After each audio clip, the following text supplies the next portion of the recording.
O Instituto de Pesquisa e Administração da Educação dá as boas-vindas a todos os participantes desse último encontro do ano de 2019, que tem como tema central os processos de modernização da aprendizagem. Na realidade, quando nós falamos em aprendizagem, é que vivemos uma nova fase. No início do século passado, nós vivíamos muito na era da instrução, ou seja, a instrução era um mecanismo próprio que se arrastou durante séculos e iniciou os anos de 1900 como sendo uma palavra-chave. Então nós tínhamos realmente a instrução, que é um processo unidirecional, com predominância em toda aquela época, com a participação de educadores, mestres de escolas e outros que vinham somando seus esforços para a formação da juventude, da então juventude. Por volta de 1920, surge com mais intensidade, substituindo ou adicionando à instrução o ensino. Então nós passamos a ter a palavra-chave como ensino, não mais como instrução.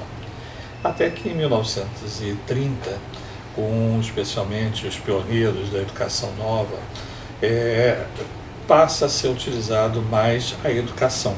Então nós vimos de instrução para ensino e para educação.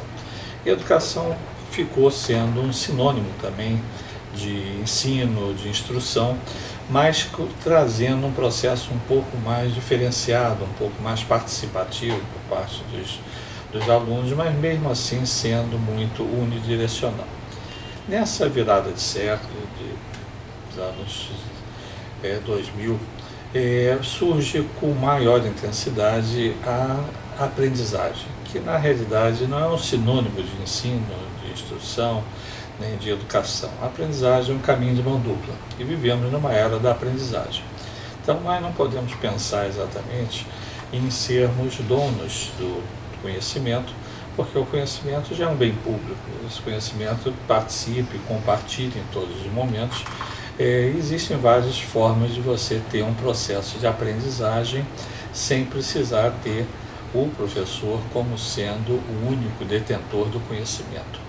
Então nós temos experiências aí no mundo inteiro, bem-sucedidas, onde pessoas aprendem dentro de comunidades de aprendizagem, e a comunidade de aprendizagem vem sendo colocada como uma inovação, como um processo bastante positivo, com o uso inclusive de tecnologias aplicadas à educação, por onde transversalmente a educação à distância ingressa nessa fase, embora a EAD não seja uma coisa nova. Desde 1830 já tínhamos educação à distância, embora fosse ensino por correspondência, era possível naquela época, mas depois, com o surgimento de novas tecnologias, foi possível termos a evolução, e uma evolução que será irreversível, da educação à distância, permitindo os processos de aprendizagem.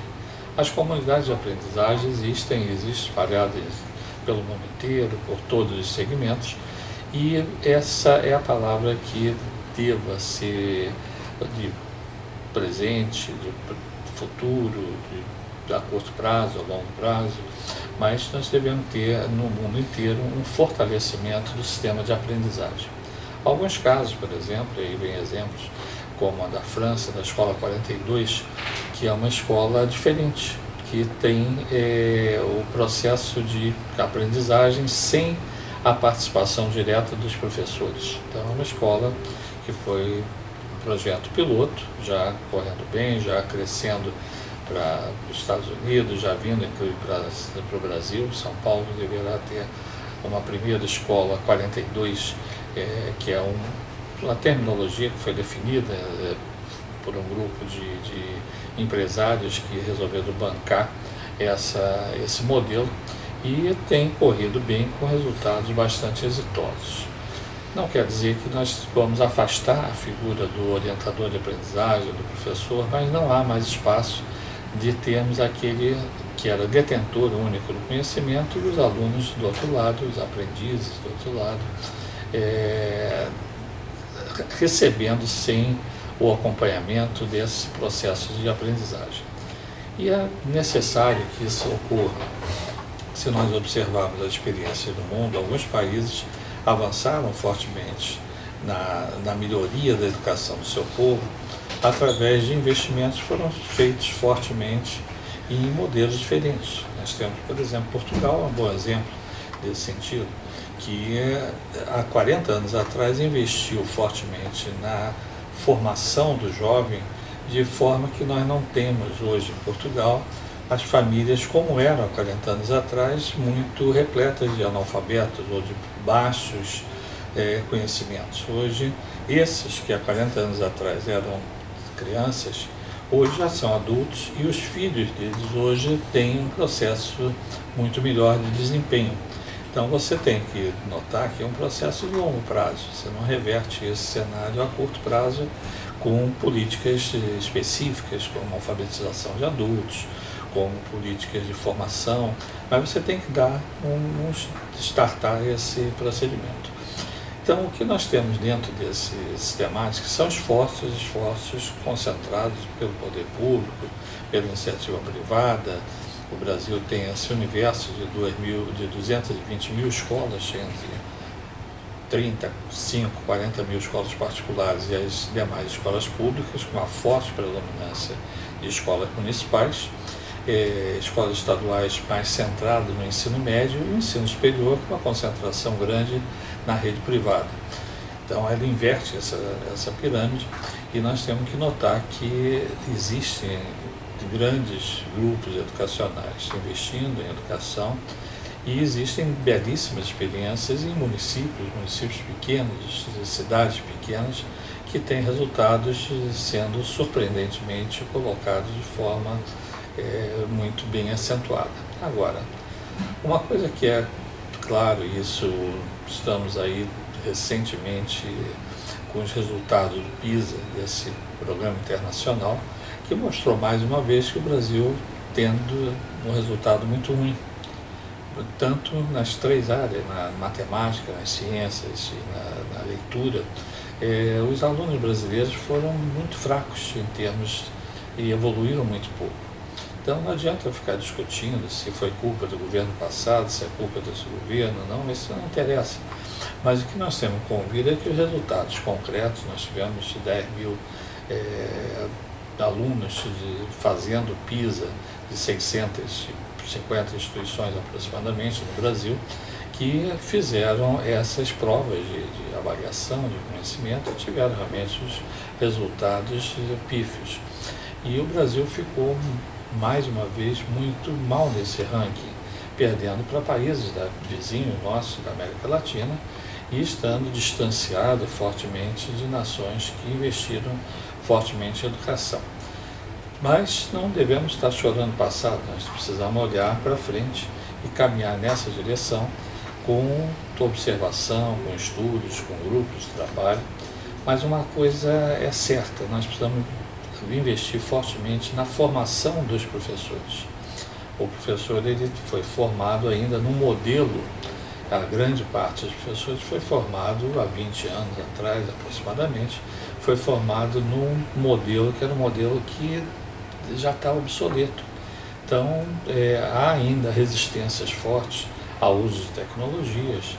Inclusive, uma das propostas que se tem discutido pelo Instituto de Pesquisa da Administração da Educação é colaborar com as escolas no sentido de ter toda escola, principalmente a educação básica, tem normalmente o Serviço de Orientação Educacional, o SOI, ou SOP, Serviço de Orientação Pedagógica, mas é imprescindível que você tenha hoje um serviço de orientação tecnológica. Em tecnologia, nós temos que ter um SOT, porque esse serviço de orientação em tecnologia é fundamentalmente importante.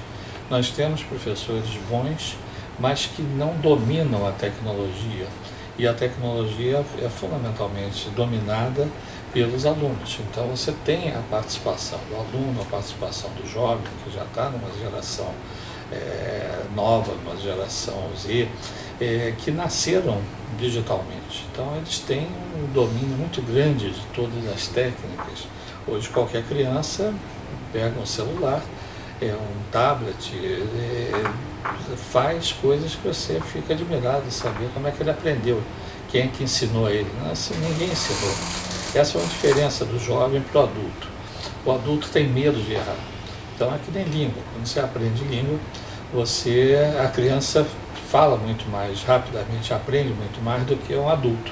Porque o adulto tem medo de errar. E o jovem, a criança, não tem medo de errar. Ele vai tocando, erra certa e vai conseguindo avançar na sua aprendizagem. Então, isso acontece no uso das tecnologias. Quantos botões apertar errado, a tecla errada, e depois ele consegue acertar e a gente fica com receio de baixar um aplicativo, receio de utilizar, e o professor ainda tem muito resistência nesse sentido. Nós temos que convir, não adianta a instituição, às vezes, investir, botar quadros magnéticos, botar sistemas altamente sofisticados, mas se você não der um apoio ao uso das tecnologias, e aí vai uma primeira sugestão, que nessa virada nós estamos entrando numa nova década, aí vamos para a década de 2020, onde nós vamos ter realmente a necessidade de ter nas escolas um serviço de orientação tecnológica. Mas esse nosso fórum, nós temos dois ilustres convidados, que vão compartilhar conosco, são pessoas com uma visão imensa, internacional, e vamos ouvi-los e depois eu retorno na parte final desse nosso encontro. Então nós teremos o prazer de ouvir o professor João Batista de Oliveira, que é um grande educador, com um cenário, uma visão internacional muito grande, além da visão nacional, e o Dr. Paulo Alcântara Gomes, também um ilustre ex-presidente, reitor da Universidade Federal do Rio de Janeiro, com uma vivência imensa, dirigente, conselheiro do Conselho Nacional de Educação, e com uma imensa visão e a importância dessa visão de dois educadores enriquecendo esse nosso fórum. Então nós vamos ouvi-los e retorno mais no final desse nosso encontro.